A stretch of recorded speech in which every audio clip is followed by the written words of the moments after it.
бүгінгі сабағымызды бастаймыз. Сабақты бастамас бұрын алдарыңда смайлик тұр. Бүгінгі көңіл күйлеріміз қандай екен? Көрсетейікші, көңіл күйлеріміз бар ма? Бүгінгі көңіл күйлеріміз қандай көңіл күйлеріміз кән? Керемет. Бүгінгі көңіл күйлеріміз кән? Көтерейікші. Вот, мен көңіл күйіміз өте керемет екен, иә?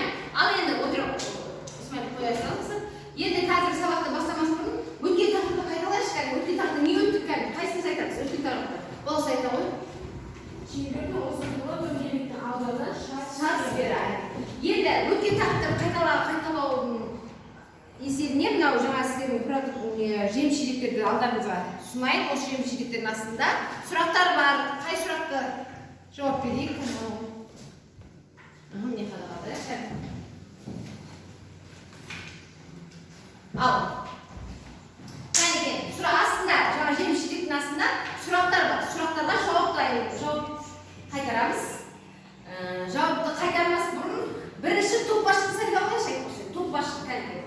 Топқа бөлініп, топ басшыны сайлауға арамызға. Бірінші топ сіздер, кәнекен. Сіздер кімдер сайлайсыздар? Ойласыңыздар. Екінші топ қайсы топ басшы сайлаймыз, кәнекен? Топ басшы. Қайсыңыз, кәнекен? Кімді сайладыңыздар? Тез.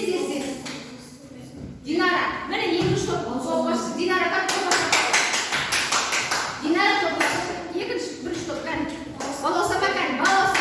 Бірінші топ балауса. Екінші топ Динара. Кәнекен, енді топ басшы болғанын әрқайсыңыз алдарыңызда қағаздарыңыз бар. Бірінші топ балауса. Есіңде осында екінші топты бағалайсың. Динара бірінші топты бағалайсың. Оқушылардың тізімдерін жазып қойып, мен сіздерге смайлик берейін. Осы смайлик арқылы әрбір сұрақтардың жауаптарын беріліп тұрасыздар. Түсінікті ма? Так, келесі. Ал, бастайық. Өткен тақырыпты қайталаған кезде араларында сіздерге мен жем-шелек бердім. Оның артында сұрақтар бар, иә? Солай ма? Кәдімгі сұрақтарға жауап берейікші. Ал, әсер айта ғой. Сфера дегеніміз, иә? Шардың беті сфера деп аталады. Сфера грек сөзі. Ол қазақша доп дегенді білдіреді. Дұрыс, керемет. Кәдімгі. Ал. Дөңгелектің ауданы бұның радиусының ауданы қанша? Дөңгелектің радиусы кәдімгі тақтаны шығарып қой, айта ғой. Жазып қой.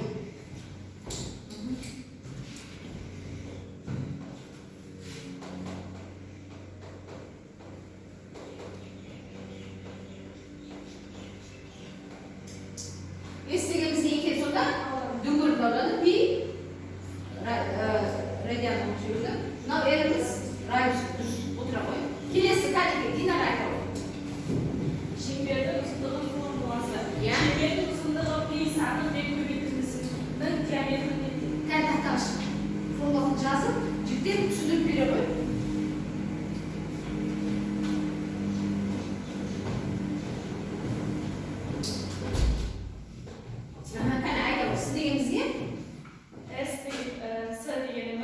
Шеңбердің ұзындығы дұрыс. Екі радиус. Келесі. Так, топ басшылар ескеріп отырамыз, бағалап отырамыз. Біріміз кәдімгі балауса айта ғой. Шеңбер ұзындығы. Шеңбердің ұзындығы радиусқа тең. Я радиусқа тең. Шеңбердің ұзындығы радиусқа тең. Сонда кәдімгі тез шыға қой тақтаға. Сөйтіп жазып көрсетіп қой.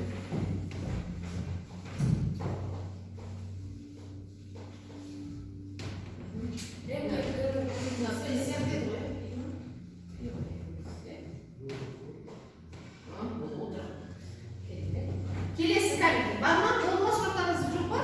Болды, иә? Көшедегі бағалаймыз. Ал енді бүгінгі тақырыбымызды ашылайық, балалар. Тақтаға қарайық, тақтаға магнит тасаға қарайық. Мына жерде бізде өмірде кездесіп тұрған қысқа, ұзын, толық, әлсіз жеңілден қапты. Мінекей кері сандар, жылу, суық, жылы деген кері сандар бар, өмірде кездесіп жатқан. Сол өмірде кездесіп жатқанның бізде математикалық терминдер. Математика қандай терминдер білеміз? Кәне айта қойыңызшы математика. Азайту, қосу, иә, азайту, қосу, көбейту, бөлу, дұрыс айтасыз мінекей. Тағы бар ма? теріс және оң. Иә, теріс және оң. Сонда бүгінгі тақырыбымыз не болды сонда? Тақырыбымыз оң және теріс сандар, координаталық түсу, қарама-қарсы сандар. Біздің сабағымыздың тақырыбымыз оң және теріс сандар, сабақты бағалай кетеміз. Келесі, бізде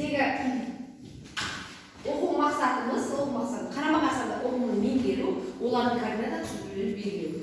Қарама-қарсы сандарды, қандай сандар қарама-қарсы сандар екенін біз меңгереміз, түсініп, және ол қандай координаталық жүйелерде белгіленетінін белгілеп үйрену керек.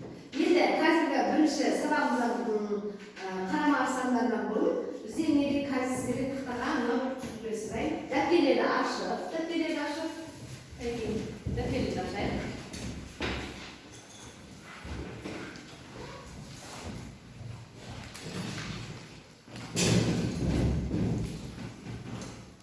Координаттар түзілетін.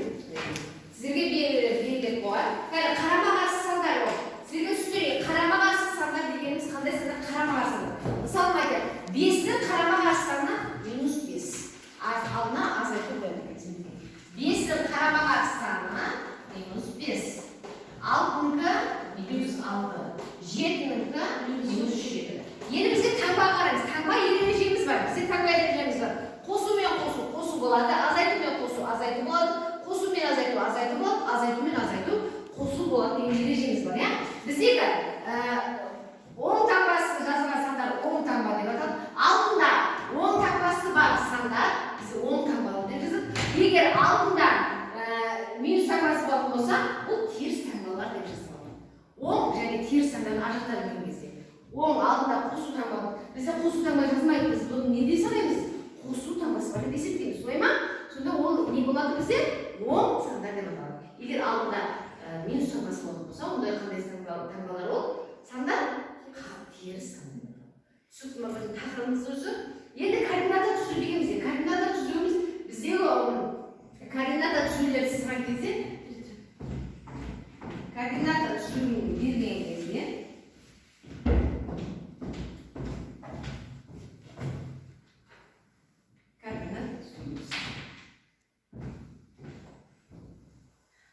координатаның түзуін біз міндетті түрде басып өтпек болады. Басып өтеміз, оны өтеміз. Әр тор көзді бір тор көзді кестемен сызады екен. Бір тор көзден алады екеніз. Бірдей болу тәріз. Бір болғанда қарама-қарсы сандар жайса -1. 2 болғанда -2. 3 болғанда -3. 4 болғанда -4. Енді бізде координата нүктесі сызған кезде біз латынның үлкен әріпіне белгілейміз латын әріптерін. Мысалы айтайық, А нүктесі 3 координата нүктесінде орнатылған болса, А1-іміз соның қарама-қарсы санды қандай сан? Қарама-қарсы санды -3. Сонда бұл А1-іміз не болды сонда? -3. Әрбір координата нүктесі өзінің орналасқан жері сол нүктеде не болады екен? Орналасқан екен. Түсінікті ме сіздерге? Тақырыбымызда түсінікті болатын болса, сіздерге қазірде тапсырма берейін. Сол кесте бойынша қарама-қарсы сандарды жазасыздар. Мінекей. Кітаптарыңызда бар.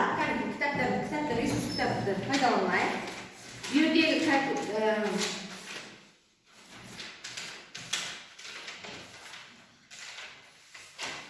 мінекей, мынау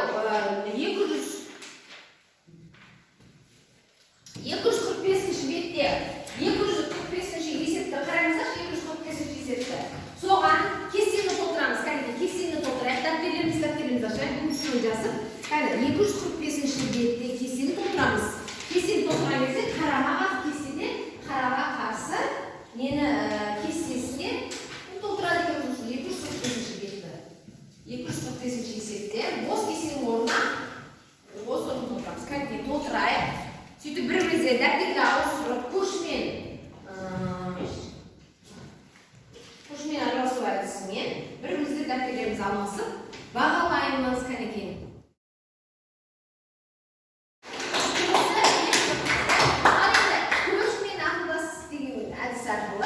Сіздер дәптерlerіңіз беріңіздер. Мына топқа береміз дәптерlerіңіз.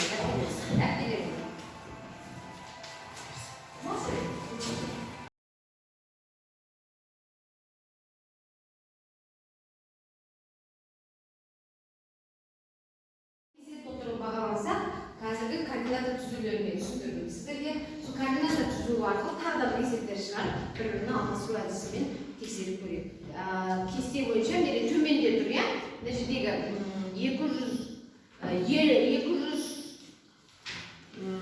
243 есепті көре қойыңыздар. 243 координата сызылайық. Координата түзу тақтаға қайден? Әр топта бір ұшын шығаршы. Кім шығар? Арауын ал шығар ғой. Координата түзу. Мына бірінші топта кім шығар? Кәмеден шығар. Кәмеден шығамыз.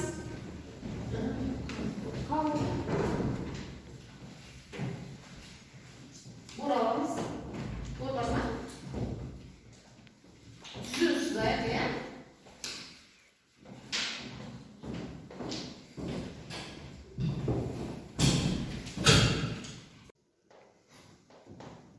Сіздер өздері орындарға орындай беріңдер.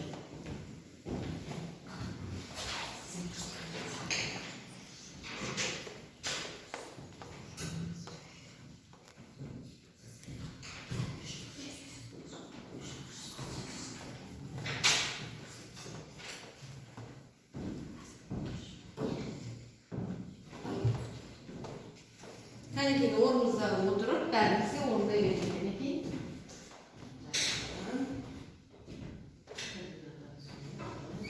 Bir doğrusunu al.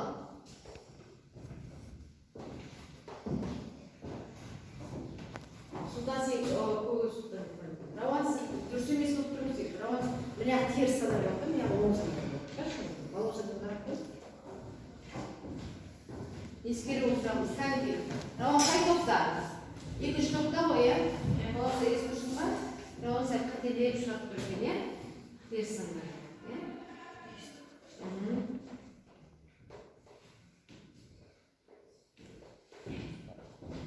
Не укутся не сильно сюда.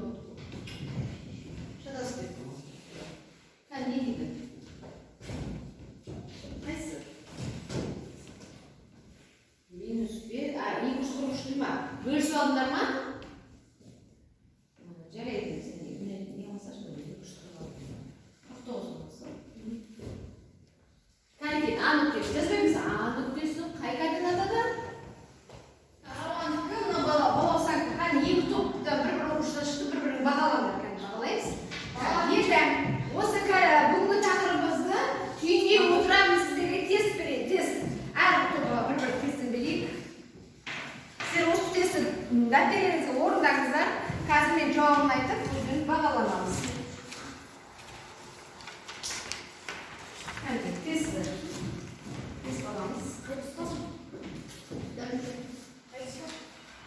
Кәнекей алдыңызға тесті. Елдеңіз.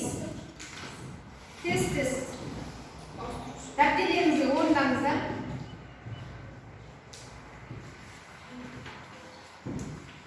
Дәптері орындаймын. Дәптер орындай берді. Үйде бұл. Тесті дәптер орындай берді.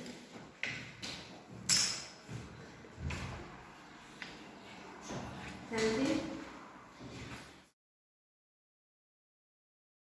Кәнекей, қай топ бірінші болды? Қатты шабақтар, үшінші шабақтар.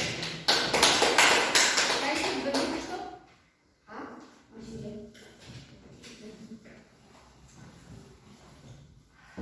Ал дәптерлерін жинаймыз көрші арқылы. Болмаса бір-бірлерінің дәптерін ауыстырып арқылы. Бір-біріне ауыстырып. Сіздерге бағаламыз ба? Бағалам. Динара, сен әселге бағалады. Мен қазір аралап жүріп. Так, сұрақтың жауабы, мына тесттік сұрақтың жауабы.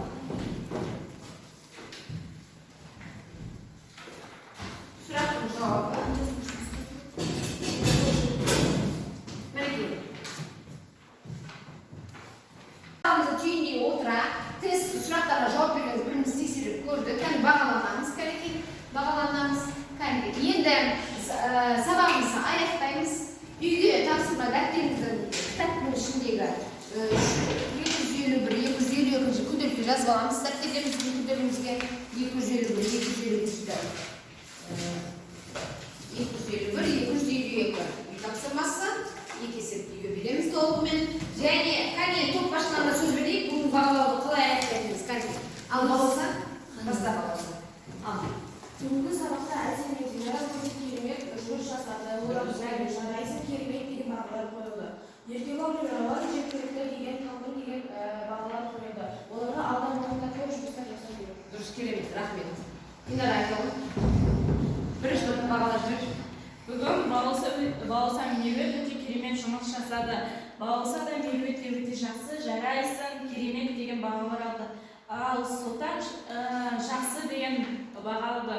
Еркебұлан жеткілікті, жақсы деген керемет баға алды. Дұрыс, керемет. Бүгінгі тақырыбымыз өте оңай тақырып, дегенмен бәріміз түсінікті деп ойлаймыз.